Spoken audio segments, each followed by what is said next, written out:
संगमनेर शहरातील police station व तेथील कर्मचाऱ्यांच्या निवासस्थानासंदर्भातला प्रश्न उपस्थित केला होता। माझ्या संगमनेर तालुक्यामध्ये 3 पोलीस स्टेशन येतात।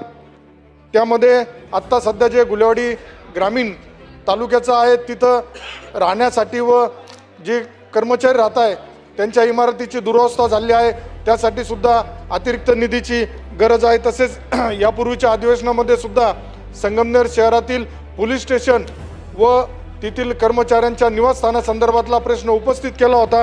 तर त्या संदर्भात सुद्धा आर्थिक नियोजन होणं गरजेचं आहे। माझ्या तसेच गारगाव पोलीस स्टेशन हे जे सध्या नदीच्या लगत असून तेथे सुद्धा 5 कोटी रुपये शासनाने मंजूर केलेत, त्याबद्दल मी शासनाचे आभार मानतो। महाराष्ट्र राज्य पोलीस गृहनिर्माण व कल्याण मंडळाच्या माध्यमातून निश्चितच संगमनेर शहरातील 3 पोलीस स्टेशनमध्ये सुविधा दिल्या जातील अशी मला खात्री आहे। पोलीस दल कुटुंबियाचा आरोग्याचा सुरक्षेचा सुद्धा निर्णय होणं गरजेचं आहे।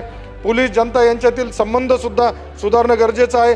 पोलिसांची लोकसंख्येच्या प्रमाणामध्ये पोलीस भरती मोठ्या प्रमाणात नेहमी आपल्या सरकारच्या वतीने करण्यात येते, परंतु तरीसुद्धा पोलीस कर्मचाऱ्यांची एक संख्या कमी पडत आहे।